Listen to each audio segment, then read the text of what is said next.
Hello, everyone, and welcome to the next episode of Stop Being the Best Kept Secret. I am your host, Dr. Tana M. Session, organizational strategist, HR consultant, author, speaker, and all around OD organizational development person. So I am here today with two special guests, and I'm really excited about today's episode. There's going to be part two. So I want you to make certain if you come and you listen to this episode, you come back to listen to the second one as well. They're both going to be just as good, if not better. So I am here today with Miss Joan and Loki Mulholland. And I'm going to have Miss Joan introduce herself because I cannot do it justice. I've read the bios, I've read all the information, but I want you to hear directly from her. So Miss Joan, if you wouldn't mind introducing yourself to everyone and tell them a little bit about who you are. Well, I'm an Arlingtonian. I've been in Arlington, Virginia just about my entire life. And I got active in the student civil rights movement back in 1960. And I'm still active in what's going on. I just can't march anymore, but I can talk. And so that's how I spread the word and encourage people to get involved. So she glossed over a lot. She crossed over a lot. Well, she glossed over a lot. So Oh, I got five sons, and Loki is my bad boy. Right. But so by the time she was 19 years old, she'd been involved in about 36 sit-ins and protests when she joined the Freedom Rides and was put on death row. And was on the Klan's most in Mississippi. Well, of course, it's on the Klan's most wanted list, hunted down for execution. And at the Jackson sit-in, she was the March on Washington, 7 of Montgomery March, the Meredith March. So she's probably, has been called well, I've called her and I've heard other people say at this point now, because I guess they picked up on it, but she's kind of the Forrest Gump of civil rights. You name a person or an event, and she's probably connected to them or to it in some fashion. So that's my mom. Well, yeah, like that Olympic star and all that. I met up with him. Yeah, that's a Jesse Owens story she's talking about. Oh, okay. I was trying to remember this person's name, and I was telling the story, and I was like, I can't remember. So I called my mom and I said, "Hey, Mom, 1936 Berlin, the Olympics." She goes, "Oh, Jesse Owens." I'm like, "Yeah, that's it. Thanks." And she goes, "Yeah, I've got his autograph somewhere." I'm like, "Wait, you met him?" She goes, "Well, of course." I'm like, "Well, yes, of course, because everyone meets Jesse Owens." Mm-hmm. That's Mom. I want you to introduce yourself to everyone as well, right? So tell everyone who you Yeah. are. All right, yeah. He's my bad boy. Yeah, I'm her favorite son. She's got 5 boys, but I'm her favorite. And my name's Loki Mulholland. I'm the executive director and founder of the Joan Trumpauer Mulholland Foundation, which was created to end racism through education while preserving, sharing, and continuing my mother's legacy. Emmy-winning filmmaker with, I don't know, I'm working on my 10th documentary now. Wow. And we just keeping on the work. Right. Yeah. So Miss Joan, how old were you when you first decided to get involved in civil rights? Well, I first knew that I would when I was about 10 years old. And I was down visiting grandma in rural Georgia, and my girlfriend, who I played with every summer, we snuck off and went where we weren't supposed to go through the black neighborhood. Dirt road. We're talking dirt roads all around in this little place. And it was when I saw the school for the colored, that being the polite term then, the colored kids, it was just a shack. No running water, no electricity, no glass or screens in the window, just wooden shutters. And I knew out the other end of town was the fanciest building for miles and miles around. A brand new brick school for the white kids with all the amenities. Now, this was back before Brown versus Board and all. And I knew this was not doing what we learned in Sunday school about treating people the way we want to be treated. And I knew then, though I couldn't put it in words, that when I had the chance to do something to make things good for everybody, equally good, I would seize the moment. And that came with the student movement. Wow. And how old were you when you started with the student movement? I was a freshman in college, what, 18. 18? Okay. What school? Duke University, where Mama insisted that I go because it was well known and probably because it was segregated. Mama was from rural Georgia and a product of her environment. So the students at North Carolina College, as it was then named, came over one evening to pretty much a secret meeting Sunday evening and talked to us about the demonstrations in town in moral and legal terms. And then they, up and behold, asked us to join them in the demonstration. So we did. And that led to the picket line. It led to the lunch counters twice, and then to the city court, and ultimately to the Supreme Court, Mhm. Mhm. who overturned it, saying demonstrating was freedom of speech. And did you have any concerns or hesitations getting involved in civil rights as someone who identifies as, at that time, a young white woman during that time? No, but I knew Mama wasn't going to take to it. Mm-hmm. How was that explained? Or did you explain what you were doing? Well, the school administration, the dean of women, when we got back to campus, we were to go to her office, and she asked if we'd called our parents. There's two white girls that were in it, and she pointed to the phone and said, "Call your mama." Okay. And apparently, the only thing that kept us from being kicked out of school was the university professors' organization said they'd go on strike if they expelled us. Wow. Wow. That's great.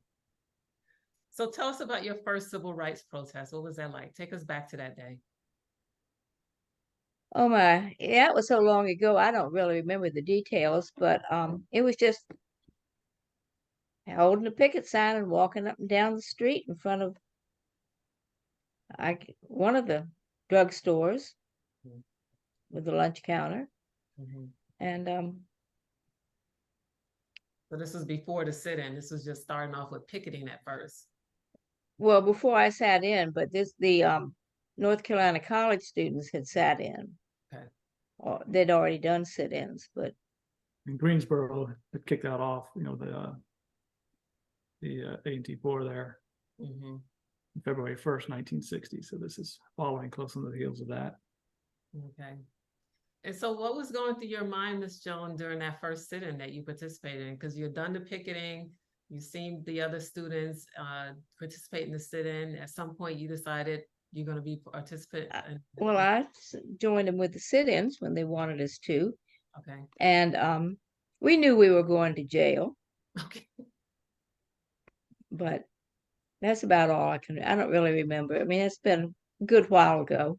Mm-hmm. Mm-hmm. But being in jail, you had this, you were still a student at Duke. So there was particularly a professor you guys kind of joked around with. I mean, in regards to about your tests and so forth, his pop quizzes. Oh yeah, while we were doing the demonstrations and all, and we were planning some more, and I told this professor who was known for his pop quizzes that, well, if he gave, I was going to probably be in jail when he had his next my next class with him. If he gave one of his pop quizzes, could I make it up when I got out of jail? And he laughed and said, "Oh no, I'll bring it down to you in the jail cell. You can't cheat in there." And he laughed, but there was no pop quizzes. Okay. I think it's interesting as well to kind of consider, these are students, and Yeah. Students, they're making good trouble, as John Lewis used to say. Yeah. But Mom, there was an incident at the jail where you had to check off your race. Yeah, black, white, Asian, other. Mm. And so we sort of decided, the whole gang of us, male and female, that we would all check other and get arrested on a Friday and refuse to make bond until Monday. And we just party all weekend, all locked up in the same cell. Sounded pretty good to us. Uh-huh. As they say, 3 hots and a cot. So you got 3 meals and a bed. You got Uh-huh. friends. And we do what the spirit said do with that bed, yes. Okay. No. Okay, next question. They were young teenagers. Yeah, they were. College. Well, you know how college kids are. Oh, yeah. You might remember, Absolutely. but So don't ask and don't tell. that's right. That's right. No kissing and telling either. So Miss Joan, how many sit-ins did you participate in? Oh, I don't know. That many. Um, Wow. Yeah. well over a dozen, maybe 2 dozen, you know, Mhm. somewhere in there. And Yeah, did you personally experience any physical violence? No, I think, you know, that Southern chivalry protected white women from the violence, but folks around me were getting it, Mhm. particularly the guys. Yeah. And how did you mentally or physically prepare for the protests and for the sit-ins, and knowing that you may experience at some point some physical violence? Well, we talked about nonviolence, and if you don't have your nonviolence on today, stay back at the church because all the meetings are held in churches, and maybe make posters or Mhm. run the old mimeograph machines to make stuff to hand out. But that was about it. Yeah, you had to have your nonviolence on, and we talked about nonviolence and Gandhi and all that. But hey, nonviolent direct action got India, Pakistan, and Sri Lanka out from under the British Empire. It was worked pretty good. It might help us. Mhm. Yeah. I like the fact that there was an option for those who felt maybe today was not the day that I think I can be nonviolent, but I still want to participate. So I'll make posters. Yeah. Well, I say for everybody on the front lines, there's got to be somebody having their back, driving the cars, making the phone calls, um, talking to the press, this, that, and the other. So there's a role for everybody. Someone's got to cook us some food. Yep, true. And your mugshot has become somewhat iconic. That's what my son says. Yeah.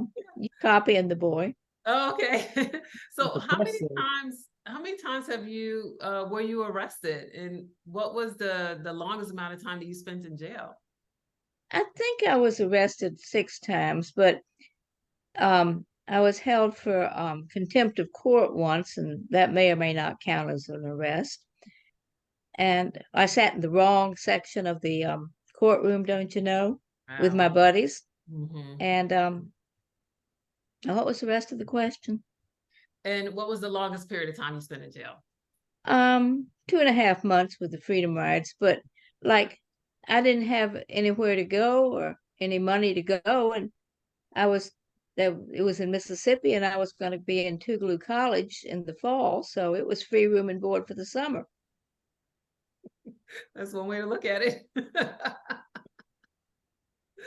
Wow.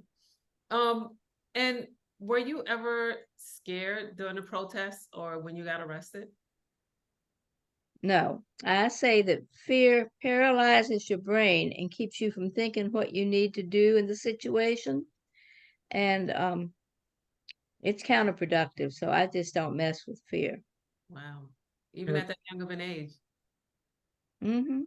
it's striking. There was a when they were at Duke, when I was doing a documentary called An Ordinary Hero about my mom's story and the student movement, I talked to her roommate from Duke, Lucia, and said, is there anything you might be able to add? She goes, no, well, not really. The only thing I really remember is when we got shot at. I was like, oh, okay, I'd never heard that before. And so I called my mom up. I said, did you get shot at Duke? She goes, oh yeah, I guess we did. I just don't remember. I was like, you don't remember? She goes, well, after a couple, 3 times, you lose track. Oh my goodness. So, these things start to blend together, apparently. Mhm. And what were some of the stories that you heard growing up? Being the son of Miss Joan and someone who was on the front lines for so many years. Well, we really didn't hear a lot of the stories specifically. It was my mom's friends, these civil rights activists would come to town, or there'd be the New Year's Day parties and things like that. Or like We her know. school. Can you share names? Anyone we know?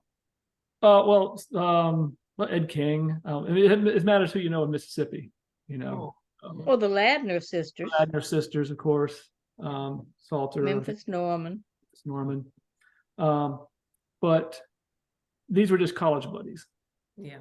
Telling college stories, So I mean, who wants to hear their parents talk about their old days type of thing? And that would just happen to be their norm. So that was just rather routine. I tell people, it's of course we knew about Martin and we knew about Malcolm, but at my mom's house, it was always about Medgar. And that was because that's who her friends, hung around. That was their leader, in Mississippi, Medgar Evers.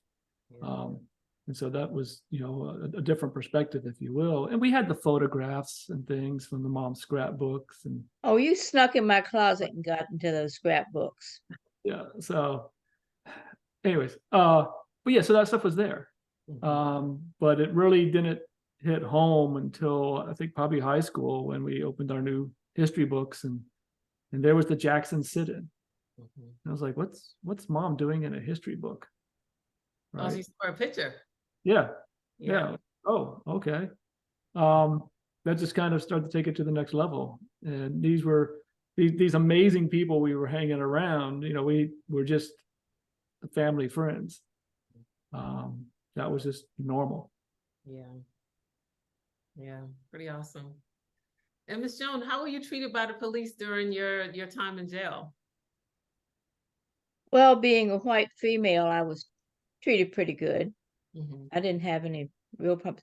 And they were trying to intimidate us for the most part, particularly with the freedom rides. But I was a white Southerner. I knew their game. I knew what they were up to. So it didn't intimidate me, though it certainly did the Yankees that came down. Okay. But the trip to Parchman Prison, was a little harrowing because of the unknown factor in the back of that paddy wagon. Yeah, it was a narrow 2-lane road up through the Delta, not too far from where Emmett Till was lynched. And the driver pulled off down a little dirt road, stopped at, I guess, his friend's house to show us off and probably a pit stop. But we sort of thought we might get killed. Oh, wow. Him and his buddies might do us in, but you got to die sometime. So better to die for a cause you believe in than getting hit trying to cross the street. Wow.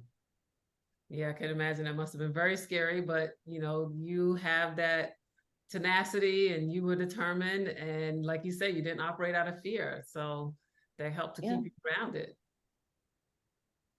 Tell us a bit about your career journey. So what happened after did you graduate college? Like what happened after the sit-ins? What happened? I had a couple of temporary jobs, one at the Smithsonian and one with the Civil Rights Division, Department of Interior, then moved to the Department of Justice. Oh. And I was just typing. I graduated with honors, graduate record exam, excellent scores. But all the scholarships were for guys, this was back then. And then I took the federal entrance exam and I got an outstanding score. But we don't hire women. They just get married, have babies, and quit.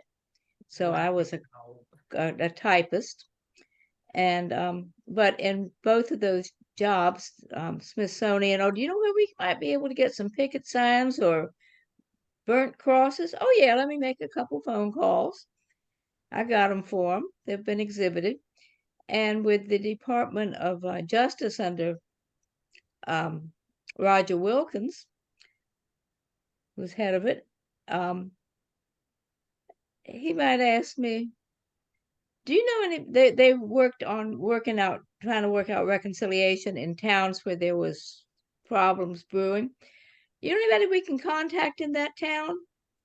Like I knew all the big big wigs. Mhm. And what was the other thing he wanted me to do? Oh, Oh, and Stokely and some of the Black Power folks, and they were having a little march from Ben's Chili Bowl down to the White House, and Roger sent me out to talk with them, see if they had a place to sleep and to eat. He knew they would know me, no matter how much they were supposedly anti-white, Right. and they'd talk to me. And I'm sure if I had said they aren't taken care of, um, Roger would have placed a couple phone calls and got them, food and a place to sleep. And turned out the minister at the what's called the President's Church, where our former president stood up holding a Bible Oh, yes. at that church. Those folks were taking care of him, of the civil rights guys. So and was it when I was in college or just out? No, it was when I was in college that I got the bright idea of no matter what that movie Selma says. I had the idea of having a sit down in the White House, and I wasn't part of it. I didn't get arrested in it, but I organized it. No matter what the movie suggests, it didn't have anything to do with Dr. King. He wasn't part of it. Mhm. So Johnson didn't call King to stop it. Can you tell us more about that? That's something I didn't Um, think about. well, I had the bright idea because we had been picketing in support of people trying to get the vote in Alabama, as I recollect. And we got to take it a step further. So since we're sit-in students, let's have a sit-in in the White House. And back then, you didn't have to have passes and all that to go in the White House. You just got in the line and went in. So it was a little chilly. Folks had on their coats, and under their coats, they had their picket signs. And they got in the line and went in. And then when they got to one of those important rooms, sat down on the floor and pulled their coat back and pulled their signs out. And they weren't arrested. That would have been, banner headlines, but they were pulled up to their feet by the Secret Service and taken out of the White House grounds. And it barely got any mention in the local press. Mhm. But Wow. That was so very that was good. bold. What? I said that was certainly very bold. Yeah, and then I worked at the well, it was when I was in college too. I spent the summer of '63 working in the March on Washington office in in Washington. And the day of the march, I was up at the press tent handing out information to the press, but I didn't march. Wow. What was that day like for you? It was interesting. It was nice to be down there and see all the big crowds because we were afraid that the president would stop the trains and buses before they got to Washington. So when we came out and saw the buses pulling up to the mall, that was a good day, and the crowd just grew and grew and grew. And then just before the speeches, they had a van or something and moved the people in the press tent up to where we could hear the speeches. And it bugged me then, and it still does, that the speeches had to be censored ahead of time, reviewed, so they didn't say anything offensive that would upset the president and power structure.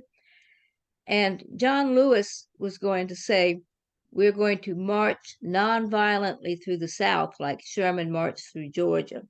That was too radical, had to go. But Dr. King, who is remembered for his I Have a Dream bit, that was just an add-on to what had already been approved. That was not on the approved list. And so we were not happy with that. And furthermore, I think at the end of the Selma to Montgomery March, his call for action, how long, not long, that was way better than that pie in the sky dream. But that's just my opinion. Mm-hmm. Wow. And Are you still currently involved in civil rights after all these years? I travel around and run my mouth and try to encourage youngins to, or anybody, to Yeah. get out there and do something for an issue they see. I say my generation took care of segregation by law, but it didn't take care of the underlying discrimination. And now we recognize or call out at least so many more forms of discrimination: religion, native language, physical disabilities, gender ID, all that stuff. We just see it so many more ways. Yeah, And we got a long way to go. we do.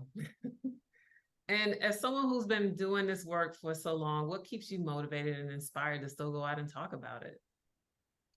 Um, well, it's just the thing to do. It's doing what can make us the nation we should be, or make the world the place it should be. Well, And it's there's another motivating factor, Mother. And go on. It was the summer of 1964 with Cheney, Goodman, and Schwerner. Yes, that did. I was almost killed. I think it was, when was it, late May of that year? Yeah. And the car I was in, we were let go because they were planning to kill us, it turns out, to stop Freedom Summer. And 64, and the leader of the opposition party in the legislature of the country of India had been arrested the week before in Jackson, going to a restaurant in support of, and got arrested in support of the blacks in Mississippi. And so of course, the Indian embassy in Washington was upset with this and complained to the State Department, and the State Department passed the word down to the powers that be in Mississippi to leave the Indians alone. Well, we had all the passengers in this car were white. The driver was from Pakistan, which is considered white. And we had gone to a meeting in Canton, Mississippi, which was extremely racist, to the point that white civil rights workers didn't go there. And we went to a big mass meeting and left before the curfew, got followed. We got to turn off on the road and got boxed in with I think a truck that was waiting for us, and they came back with crowbars and all and got a hold of Hamid and hitting him. And we started yelling, "Don't hit him. He's from India, India." And we kept yelling, "India." And Hamid was not happy to be from India because their countries were basically a state of war, but it saved our life. Wow. And then just a couple weeks later, the 3 civil rights workers were killed. Yeah. Around Philadelphia, Mississippi. Now I knew 2 of them. The Schwerners, when they came to Mississippi, they came out to Tougaloo, which was where everybody came. It was ground zero in the civil rights movement in Mississippi. And I had given them their orientation, what you need to know as a white person working in civil rights in Mississippi. And then they went on to Meridian and set up a civil rights office, and Cheney worked there. And when we were going from Jackson over to Atlanta, driving over, we would always stop at their office for a pit stop and maybe just sleep on the floor if it was late.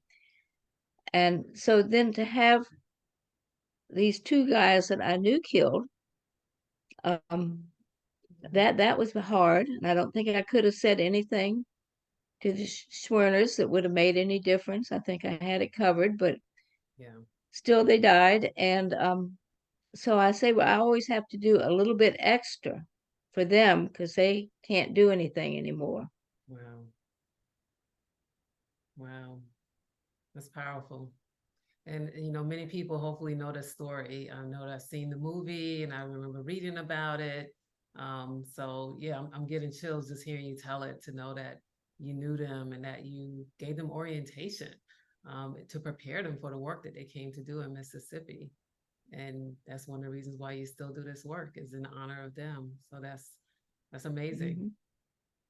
Loki, anything we're missing here before I wrap up and shift gears? I want to make certain that we cover everything that you think is important for us to know about your mom's history and connection with civil rights and the work that she does and did and continues to do. I think it's important to understand in regards to that Cheney, Goodman, and Schwerner story is that my mom slightly alluded to it, that that because they failed to kill them, it was just a couple 3 weeks later they killed their friends instead. And so because they were originally going to kill my mom and the others in that car to help, to stop Freedom Summer, to send out the word, if you will.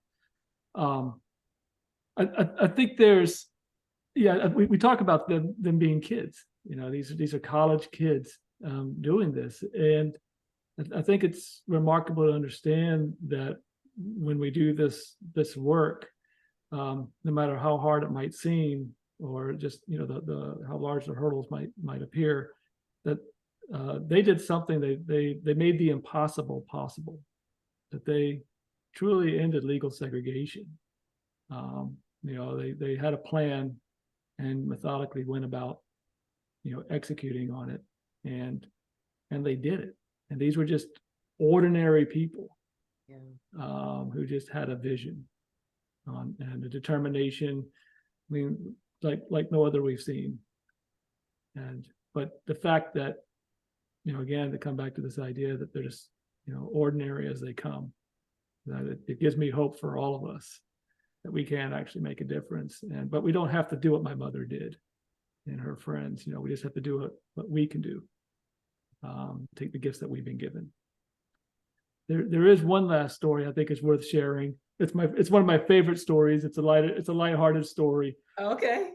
My mom went to Tougaloo College. It's an HBCU. She's the first white student enrolled there, and she's just coming out of Parchman prison. So she's on death row for 2 months or so, and then had already been enrolled at Tougaloo, but she's arriving, and it's her first night. So, Mom, you could take it from there. Well, I was a little extra pale, and I was wearing what we called a shorty back then, a very short nightgown, and it was very pale colored.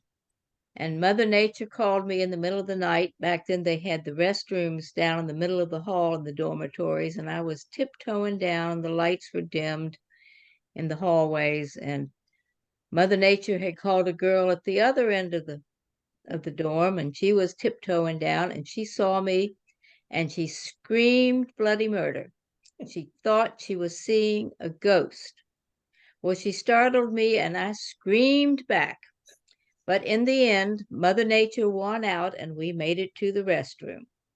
And I think by morning, every girl in that dorm knew there was a white girl around. Yeah. That is funny. As she's telling the story, I'm having the vision in my head, and it's just like it's playing out hysterical in my mind. Yeah, that's Loki's favorite story of my college days. That's his favorite. It reminds me of that, again, it's, just normal people. Normal. Ordinary experiences. I mean, this is besides the fact that, at Tougaloo, I mean, the Klan's coming up and burning crosses on the campus and shooting up the housing that's down by County Line Road and stuff. So, I mean, all of this, but you can have these moments of these students, just being students as well. Yeah. And so you transferred from Duke to this school, to HBCU?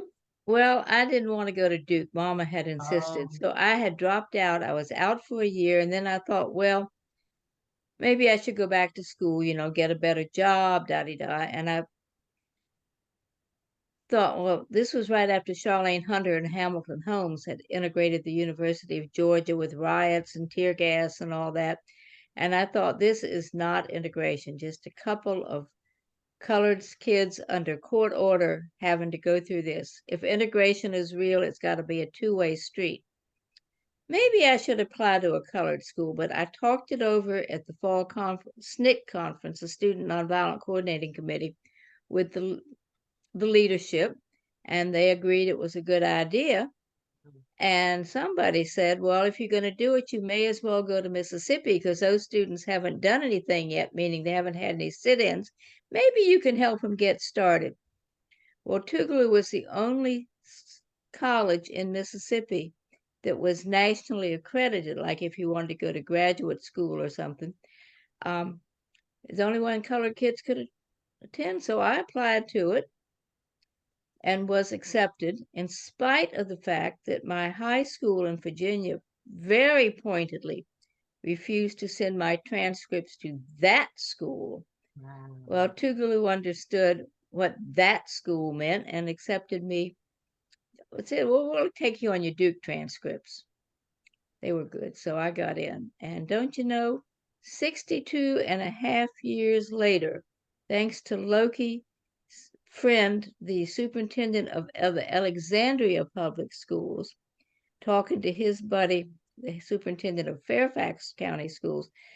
Finally, 62 and a half years late, my transcripts arrived at Tougaloo.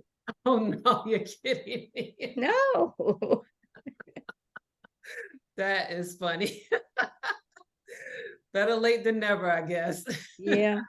Never too late Not to that I change. intend to study anymore. Go there, back, but, right? you know, And so you graduated from there. yeah. Nice. Good. All right. So before we get into the second part of the interview, I want to give people the opportunity to know how they can connect with you. So Loki, do you want to share information on the foundation and the work that you're doing? And then we'll switch gears and go to the second part of the interview. Yeah, sure. No, I appreciate it. Yeah, so people can, well, you can find us all over social media, on Instagram, and definitely, and we actually have a TikTok channel. It's under my name, where my mom tells her stories as well. But then we have our foundation website, thejtmfoundation.org. And the work that we're doing there is we have films, professional development with educators and curriculum, and our micro scholarship program, which we provide money to HBCU students, and we work directly with them. So we kind of basically bypass the schools because they make it so hard to give the money, let alone get the money. So we said, you know what, we're just going to work directly with the students. Every week we give out $250 to an HBCU student, and let them do what they need with it. You know, by either buy food, books, gas, you know, blow off some steam, you know, for self-care. Already time, yeah. And we don't police them that way. You know, it's just like, hey, you know what, you need the help, you know, and we've gotten, you know, amazing feedback from that. Students really appreciate it. We actually had one student recently said that I asked them, what did you do? And they said, well, I got some groceries for myself, and then I saw that my neighbors, these two elderly ladies, didn't have any, needed some groceries, so I bought some for them. That's You know, beautiful. those sort of things. And it's you know, one of the ways we're working to make a difference. Mhm. And I can't help but notice the fraternity signal behind you. So please share which fraternity is that. And your mom's a sorority sister, isn't she? Yeah, that's the greatest fraternity in the world, the Omega Psi Phi Fraternity Incorporated. Uh-huh. Now, and due acknowledgement, today is the Founders Day for Alpha Phi Alpha, and Okay. it wasn't Alpha that helped my mom get her transcripts, so a nod to the Alphas. Nice. And Miss Joan, which sorority are you a member of? Delta Sigma Theta. Okay. I love it. And you? I'm not one yet. I'm holding on. I came very close to Delta, and then some technical stuff issues happened, but we'll see what happens in the future. Technical stuff, your grades? No, letters of recommendations, and the fact that a lot of my work was done in New York, and I was applying for a California chapter, so it was like Okay. that kind of thing. Yeah, but you got the right color on at least. So Yes. Yeah, it's all good. Besides, it's all good. Yep. yeah. All right, so this is going to end our first interview, everyone. I encourage you to come back and check out the second part. This is where we're going to talk more about the work that's being done now. What do we need to do now around civil rights? What does the country, what do you as individuals, what should the young people, people who were Miss Jones' age in the 60s, what should you be doing at this rate in your life in regards to moving civil rights forward and really making certain that we're taking the country in the right direction? So I'm your host, Dr. Tana M. Session, and thanks for being here for another episode of Stop Being the Best Kept Secret.